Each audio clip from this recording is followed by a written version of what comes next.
രാഹുൽ ഗാന്ധിയുടെ ഭാരത് ജോഡോ ന്യായ് യാത്രയുടെ സമാപന സമ്മേളനം ഇന്നാണ്.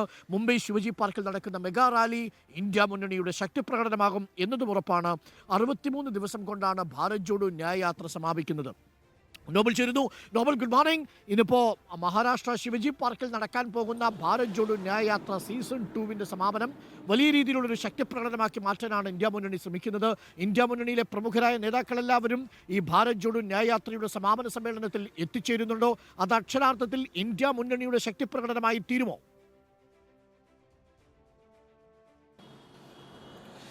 Very good morning Arun. Rahul Gandhi നയിച്ച ഭാരത് ജോഡോ ന്യായ് യാത്ര ഇന്നലെയാണ് മുംബൈയിൽ പര്യടനം പൂർത്തിയാക്കിയത്. അതിൻ്റെ മഹാസമ്മേളനം ഇന്നിപ്പോൾ വൈകിട്ട് ചേരുകയാണ്. ഇന്ത്യ സഖ്യത്തിൻ്റെ ഒരു ശക്തിപ്രകടനമാക്കി അതിനെ മാറ്റാനുള്ള ശ്രമങ്ങൾ കഴിഞ്ഞ കുറേ ദിവസങ്ങളായി കോൺഗ്രസിൻ്റെ ഭാഗത്ത് ഉണ്ടാകുന്നുണ്ട്. പ്രത്യേകിച്ച് പ്രതിപക്ഷ പാർട്ടി നേതാക്കൾക്കെല്ലാം ഇതുമായി ബന്ധപ്പെട്ട് ക്ഷണം നൽകിയിട്ടുണ്ട് എന്നാണ് കോൺഗ്രസ് വ്യക്തമാക്കുന്നത്. മമതയ്ക്ക് ഉൾപ്പെടെ ക്ഷണം നൽകുകയും ചെയ്തിരുന്നു. എന്താണെങ്കിലും ഇന്നിപ്പോൾ അതിന് സമാപനത്തേക്ക് എത്തുമ്പോൾ തമിഴ്നാട് മുഖ്യമന്ത്രി എം കെ സ്റ്റാലിൻ, അതോടൊപ്പം ജാർഖണ്ഡ് മുഖ്യമന്ത്രി ചെമ്പൈ സോറൻ അടക്കമുള്ള ആളുകൾ, അതോടൊപ്പം അഖിലേഷ് യാദവ്, തേജസ്വി യാദവ് അടക്കമുള്ള നേതാക്കൾ പ്രതിപക്ഷത്തിൻ്റെ ഭാഗത്ത് നിന്ന് എത്തും എന്നാണ് ഇപ്പോൾ മനസ്സിലാകുന്നത്. പക്ഷേ ഭാരത് ജോഡോ ന്യായ് യാത്ര, അതായത് ആദ്യ ഭാരത് ജോഡോ യാത്രയുടെ സമാപന സമ്മേളനത്തിൽ ഉണ്ടായ അത്രയും വലിയൊരു സദസ്സ് ആകുമോ എന്നൊരു സംശയം, അത്രയും വലിയൊരു കൂട്ടായ്മ ഉണ്ടാകുമോ എന്ന സംശയം ഈ ഘട്ടത്തിൽ ഉണ്ട്. പ്രത്യേകിച്ച് ഇടത് പാർട്ടികൾ ഉൾപ്പെടെ അങ്ങോട്ട് എത്തുന്നതുമായി ബന്ധപ്പെട്ട ചില സംശയങ്ങളുണ്ട്. അതോടൊപ്പം തന്നെ മമതാ ബാനർജിക്ക് ഉൾപ്പെടെ ഇതുമായി ബന്ധപ്പെട്ട ക്ഷണം നൽകിയെങ്കിലും മമതാ ബാനർജി എത്തുന്നില്ല എന്നാണ് നമുക്ക് അറിയാൻ കഴിയുന്നത്. എന്താണെങ്കിലും ഇന്ത്യ സഖ്യവുമായി ബന്ധപ്പെട്ടുകൊണ്ട് തെരഞ്ഞെടുപ്പ് പ്രഖ്യാപനത്തിന് ശേഷമുള്ള ആദ്യ മഹാറാലിയാണ്, മഹാസമ്മേളനമാണ്. സ്വാഭാവികമായും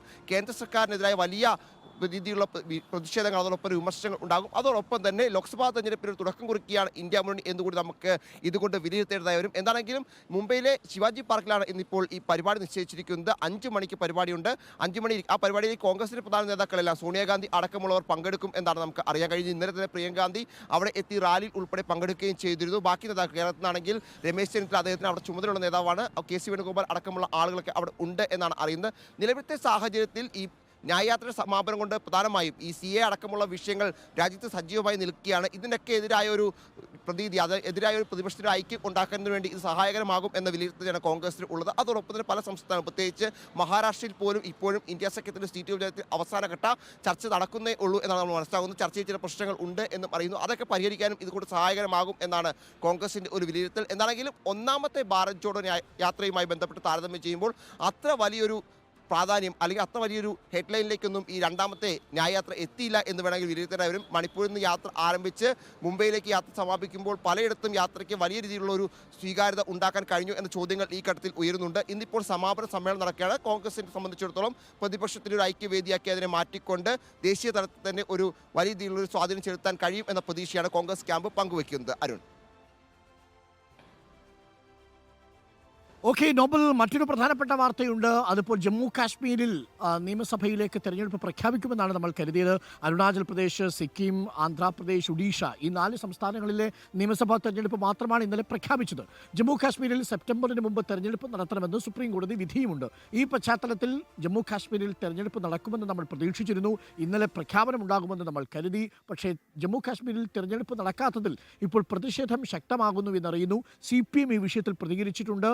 എന്താണ് CPM-ൻ്റെയും ഒപ്പം മുഹമ്മദ് യൂസഫ് തരിഗാമിയുടെയും ഒക്കെ പ്രതികരണം ഈ വിഷയത്തിൽ?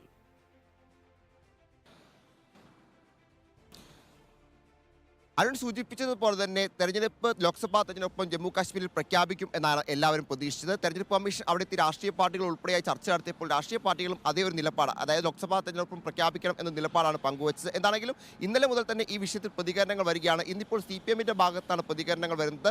CPM പ്രധാനമായും, അതായത് BJP അവരുടെ ഒരു വോട്ട് ബാങ്ക് ലക്ഷ്യം വെച്ചുകൊണ്ട് അത്തരത്തിൽ മണ്ഡല വിഭജനം ഉൾപ്പെടെയുള്ള കാര്യങ്ങൾ അവരുടെ പോക്കറ്റുകളിൽ കൃത്യമായി വോട്ട് വൻതരിപ്പിക്കുന്നതിന് വേണ്ടിയാണ് ഇപ്പോൾ തെരഞ്ഞെടുപ്പ് നടത്താത്തത് എന്നൊരു വിമർശനമാണ് CPM-ൻ്റെ ഭാഗത്ത് ഉണ്ടായിരിക്കുന്നത്. ഇന്നലെ ഈ ഫറൂഖ് അബ്ദുള്ള അടക്കമുള്ളവരും ഈ വിഷയത്തിൽ പ്രതികരണവുമായി രംഗത്ത് വന്നിരുന്നു. അതായത് ജനാധിപത്യത്തെ, അതായത് സ്വന്തം സർക്കാരിനെ തെരഞ്ഞെടുക്കാനുള്ള ജനാധിപത്യത്തിൻ്റെ അവകാശത്തെ ലംഘിക്കുകയാണ് ജമ്മു കാശ്മീർ ജനങ്ങൾക്ക് വേണ്ടി, ജമ്മു കാശ്മീർ ജനങ്ങളുടെ അവകാശം ലംഘിക്കുകയാണ് എന്നടക്കമുള്ള വിമർശനങ്ങളാണ് എന്താണെങ്കിലും ഉയരുന്നത്. ജമ്മു കാശ്മീരുമായി ബന്ധപ്പെട്ടുകൊണ്ട് ഈ പ്രത്യേക പദവി എടുത്തു കളഞ്ഞതിന് ശേഷം ഇതുവരെ അവിടെ നിയമസഭാ തെരഞ്ഞെടുപ്പ് നടന്നിട്ടില്ല. അതിൻ്റെ ഒരു വലിയ വികാരം അവിടെ ജനങ്ങൾക്കും രാഷ്ട്രീയ പാർട്ടികൾക്കും ഒക്കെ ഉണ്ട്. കാരണം എന്തായിരിക്കും ഈ അനുച്ഛേദം 307 എടുത്തു കളഞ്ഞതിന് ശേഷമുള്ള അവിടുത്തെ ഒരു പ്രതിഫലനം, ഏത് തരത്തിലായിരിക്കും ജമ്മു കാശ്മീർ വിധി എഴുതുക എന്ന് പ്രധാനപ്പെട്ട ചോദ്യവുമായിരുന്നു. എന്താണെങ്കിലും നിലവിൽ CPM അടക്കം മുഹമ്മദ് യൂസുഫ് തരിഗാമി അടക്കമുള്ള ആളുകളാണ് ഈ വിമർശനവുമായി രംഗത്ത് വന്നിരിക്കുന്നത്. അതോടൊപ്പം തന്നെ തെരഞ്ഞെടുപ്പ് പ്രഖ്യാപനം ഇത്തവണ 7 ഘട്ടമായാണ് തെരഞ്ഞെടുപ്പ് പ്രഖ്യാപിച്ചിരിക്കുന്നത്. അതിലും ചില വിമർശനങ്ങൾ, പ്രത്യേകിച്ച് ഈ 3 മാസത്തിനടുത്ത സമയം ഇത്ര വേണ്ടിയിരുന്നു എന്ന ചോദ്യം പ്രതിപക്ഷത്തിന്റെ ഭാഗത്ത് ഉണ്ടാകുന്നുണ്ട്. പശ്ചിമബംഗാൾ അടക്കമുള്ള സംസ്ഥാനങ്ങൾ, പശ്ചിമബംഗാൾ, ബീഹാർ, ഉത്തർപ്രദേശ് ഈ സംസ്ഥാനങ്ങളിൽ